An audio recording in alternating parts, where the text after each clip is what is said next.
मित्रहरू सादर नमस्कार।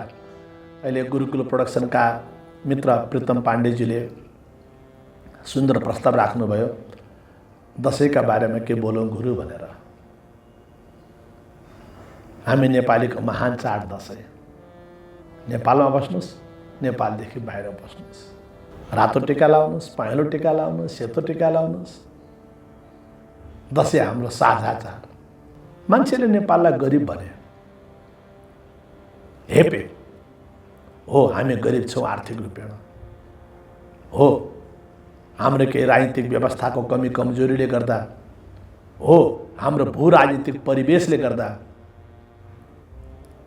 हो, हाम्रो भौगोलिक कठिनाइले गर्दा र हाम्रै तपाईकै अकर्मण्यताले गर्दा। अर्काले किनभने तपाईको अकर्मण्यता र मेरो अकर्मण्यताले गर्दा दुनियाँको नजरमा आर्थिक रूपेण भौतिक रूपेण धनी र गरिबीको मापन गर्ने मापन विधिका आधारबाट भन्ने हो भने हामी गरिब नै छौँ।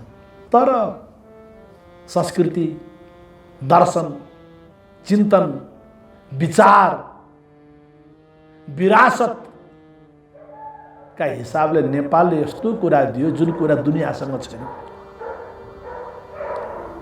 यस्ता यस्ता विधिहरू, विद्याहरू, यस्ता यस्ता विशिष्टताहरू नेपालले दियो जुन संसारमा छैन।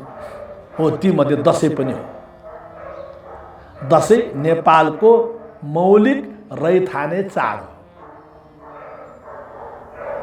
दशैं नेपालको माटोसँग जोडिएको चाड हो। त्यही भएर दशैं समग्र नेपालीको, आजभोलि हिन्दूहरूको महान चाड भनेर टिभीमा मिडियामा भन्ने गरिन्छ, त्यो होइन। दशैं भनेको त नेपालीहरूको चाड हो। ठिक छ, नेपालमा मुस्लिम पनि बस्छन्, राम्रो कुरा हो। क्रिस्चियन पनि बस्छन्, राम्रो कुरा हो। घुम्नका लागि अनेकौं जाति समुदाय, अनेकौं देशका मान्छे आउँछन्, बस्छन्, ठिकै छ। उहाँहरू बस्यो भन्दैमा, उहाँहरू आयो भन्दैमा उहाँहरूप्रति हामीले अप्रिय भाव राख्ने कुरा पनि छैन। तर नेपालको कुरा गर्दा त नेपाली इतिहासको कुरा गर्नु पर्यो नि। वैदिक परम्परा, बौद्ध परम्परा, जैन परम्परा, सिख परम्परा, किरात परम्परा, बोन परम्परा, मूल परम्परा, कुल परम्परा, मस्टो परम्परा, माटो परम्परा, मातृ परम्परा, त्योसँग जोडिएको कुरा गर्ने हो त। दशैं के हो त? अब हाम्रो नेपालीहरूको पहिचान हो, रैथाने विशेषता हो, मौलिक चाड हो, राष्ट्रिय पहिचान हो। नम्बर 1, दुनियाँमा कतै दशैं मनाइँदैन नेपाल बाहेक। नम्बर 2, जहाँ मनाइन्छ त्यो पनि नेपालको प्रभाव हो। किन त? नेपाल भनेको हिमवत् खण्ड, हिमाली संस्कृतिको देश हो। नेपाल भनेको शिव र शक्तिको उपासना गर्ने देश हो। नेपाल भनेको शिवस्याभ्यन्तरे शक्ति, शक्तेरभ्यन्तरे शिवको देश हो। नेपाल भनेको अर्धनारीश्वरको पूजा गर्ने देश हो। नेपाल भनेको समग्रमा शक्तिपीठ हो। नेपालको परिचय 2 शब्दमा भन्नु पर्यो भने नेपाल भनेको शैव भूमि हो, नेपाल भनेको शक्तिपीठ हो। सिङ्गो नेपाल शक्तिपीठ हो र शक्ति उपासनाको परम्परा जहाँ जहाँ विश्वमा गएको छ त्यसको मूल नेपाल नै हो। किन त? पर्वतको पुत्री पार्वती हाम्रै हुन्। यही माता पार्वतीको अवतरण भएको हो। यहीको हिमालमा भगवान शिवले डमरू बजाएका हुन्। यहीका कैलाशहरूमा कैलाशाधिपति महादेव अवतरित भएका हुन्। यहीका गुफाहरूमा गुरु गोरखनाथ गोर्खामा प्रकट भएका हुन्। यही नै तपाईको चाहिँ आगम परम्पराको, मच्छिन्द्रनाथ परम्परा, आदिनाथ परम्पराको यही विकास भएको र समग्र शाक्त परम्परा, शक्ति पूजाको परम्परा, देवी पूजाको परम्परा, जुन आगम परम्परा भनिन्छ संक्षेपमा, त्यो आगम परम्पराको भूमि नेपाल हो। सिङ्गो नेपाल तन्त्रमा आधारित छ। सिङ्गो नेपाल आगममा आधारित छ। तब आउँ यो प्रसङ्गलाई व्याख्या गर्दै, सम्मान गर्दै दशैंको आज गुरुकुल प्रोडक्सनको माध्यमबाट घटस्थापनाका बारेमा 2-3टा कुरा निवेदन गर्न चाहन्छु। सबभन्दा पहिलो कुरा त वर्षमा 4वटा नवरात्र हुन्छन्। ती 4वटा नवरात्र मध्येमा पनि 2वटा नवरात्र विशेष मानिन्छन्। कुन? चैत्रको नवरात्र र आश्विन महिनाको नवरात्र। र तीमध्ये पनि अहिले जुन हामी कुरा गरिरहेका छौँ आश्विन मासको नवरात्रको कुरा गरिरहेका छौँ। नवरात्रको जुन साधना विधि हो त्यो शक्ति उपासना विधि हो, त्यो तान्त्रिक उपासना विधि हो, त्यो आगम उपासना विधि हो, त्यो हिमाली संस्कृति हो। यहाँ नबुझिकन मान्छेले यहाँ किता काट गरे, नबुझिकन यो बाहुनको यो नेवारको यो गुरुङको छुट्याउने काम गरे। त पूर्वको पश्चिमको समग्र नेपाल भनेको हिमाली संस्कृति हो। नेपालको संस्कृतिलाई एक शब्द भन्नुहोस् के हो त? नेपाल भनेको हिमाली संस्कृति हो, हिमवत संस्कृति हो। हामी त्यही सनातन हिमाली संस्कृतिका अनुयायी हौँ। हिन्दू शब्दको हि का अधिकारी हामी हौँ। हिन्दू शब्दको जुन हि पहिलो अक्षर, द्याट्स वाट रिप्रेजेन्टेड बाई हिमाल। यहाँबाट गयो, यहाँबाट फैलियो, फैलिँदा फैलिँदा कहाँ पुग्यो? इन्दु सरोवर पर्यन्तम, कन्याकुमारीसम्म पुग्यो। इन्दु सरोवर पर्यन्तम हो। त्यो हिबाट हिन्दू यस्ता यस्ता चिन्तन राष्ट्रगुरु योगीन्द्रनाथजीले दिनुभएको छ। त अब यो जुन आश्विन महिनाको जुन नवरात्र हो यो श्रेष्ठ नवरात्र हो। यो नवरात्र 9 दिनको साधना चान्चुने साधना होइन, चान्चुने साधना होइन। त्यही भएर त नवरात्रको साधना नवदुर्गा भनिन्छ, नवदा भक्ति भनिन्छ, नवनाथ भनिन्छ, नवरत्न भनिन्छ, नवग्रह भनिन्छ। सारा कुरा त 9 छ। गीताको भाषामा नवद्वारे पुरे देही, यही त भित्र छन् नवद्वारहरू। यसैलाई त भेदन गर्ने हो साधनाका क्रममा। फेरि सबभन्दा ठुलो कुरा त सृष्टिको क्रममा पनि त माताको गर्भमा 9 महिना त हो। त्यो 9 महिनामा बच्चा प्रकट हुन्छ, नयाँ सृष्टि हुन्छ। यो 9 दिनको साधनाको शुभारम्भ हो घटस्थापना, शुभारम्भ दिवस हो। त्यो 9 दिनको शुभारम्भ दिवस भएको हुनाले गर्दा त्यही किसिमको पवित्रता चाहियो। पवित्र जल लिएर आउनुहोस्, स्नान आदि गरेर घटस्थापना गर्नुहोस्। त्यो जल अब सामान्य जल होइन, सामान्य जल होइन। पवित्र कुनै बालुवा लिएर आउनुहोस्, पवित्र कुनै माटो लिएर आउनुहोस्। पवित्र जल ल्यायो, तपाईँको आफ्नो पूजा कोठामा गणेश पूजन सहित, दीप पूजन सहित त्यसलाई स्थापित गर्नुहोस्, सङ्कल्प गर्नुहोस्। अब त्यो जल it's not a water, it's not only original water, simple water, natural water, now it's a divine water. कलशस्य मुखे विष्णु कण्ठे रुद्र समाश्रित मूले तत्र स्थितो ब्रह्मा मध्ये मातृगणा स्मृता। अनेकौँ यस्ता वन्दनाहरू छन्।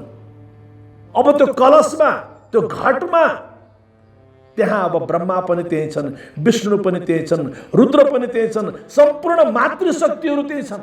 र याद राख्नु होला, साइन्सका हिसाबले पनि सबैभन्दा बढी तपाईँको विचारको प्रभाव, सबैभन्दा बढी तपाईँको मन्त्रको प्रभाव, सबैभन्दा बढी तपाईँको विद्याको प्रभाव थाहा छ कहाँ हुन्छ? पानीमा हुन्छ। जलदेवता भनेको त्यही भएर हो, जलदेवी भनेको त्यही भएर हो। Don't think it's only water which you drink and which you use for many different kinds of purpose. सबैभन्दा बढी संवेदनशील पञ्चतत्व पञ्चमहाभूत भन्छ नि, पृथ्वी, जल, तेज, वायु, आकाश, तीमध्ये मान्छेले प्रत्यक्ष रूपमा सबभन्दा बढी प्रभाव पार्न सक्ने तत्त्वहरू मध्येमा जल तत्त्वलाई हो।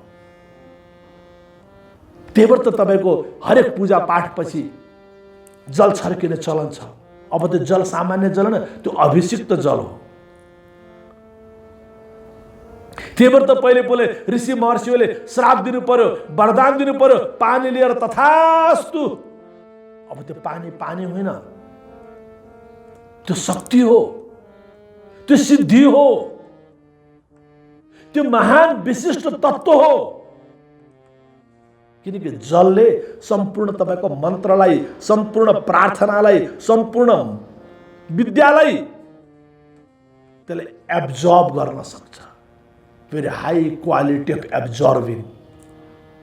घटस्थापना भयो, अब सङ्कल्प भयो, विचार स्थापना भयो, भावनाको स्थापना भयो, श्रद्धाको स्थापना भयो, सङ्कल्पको स्थापना भयो। अब नवरात्र 9 दिनसम्म पवित्रता, श्रद्धा, संयम, सदाचार, सात्विकता सहित मैले माता दुर्गाको आराधना गर्नेछु। या देवी सर्वभूतेषु। अब सुरु भयो तपाईँको पाठ। दुर्गा सप्तशती मार्कण्डेय पुराण 13 अध्याय 700 श्लोक। शक्ति रूपेण संस्थिता नमस्तस्यै नमस्तस्यै नमस्तस्यै नमो नमः। दैनिक पाठ सुरु भयो तपाईको। दुर्गा कवच सुरु भयो दैनिक अब तपाईको। अर्गला स्तोत्रम सुरु भयो तपाईको दैनिक तपाईको। दैनिक चण्डी पाठ भयो अब तपाईको। जयन्ती मंगला काली भद्रकाली कपालिनी दुर्गा क्षमा शिवा धात्री स्वाहा स्वधा नमोस्तुते। र जुन तपाईले घट स्थापना गर्नुभएको छ नि, जुन तपाईले पवित्र बालुवा ल्याएर स्थापना गर्नुभएको छ नि, त्यहाँ तपाईले छर्किएका जौ त्यो जमरा अब हुर्किन थाल्छ। त्यो जौ हुर्केको केबाट हो? त्यो जौ हुर्केको केबाट हो माटोको सम्मिश्रणले हुर्कियो एउटा भौतिक व्याख्या हो, पानीको सम्मिश्रणले हुर्कियो एउटा तपाईको व्याख्या हो, हावाको स्पर्शले हुर्कियो एउटा तपाईको व्याख्या। तर यो त साधनाको कुरा भइरहेछ, तन्त्रको कुरा भइरहेछ। त्यो जमरा जुन हो नि, अब त्यो जम जिते हो। त्यो जमरा भनेको के हो? जमलाई यमराजलाई जित्न सक्ने क्षमता भएको, यमलाई पनि जित्न सक्ने, मृत्युलाई पनि जित्न सक्ने। अब त्यो पवित्र बुटी हो, पवित्र औषधि हो। किन?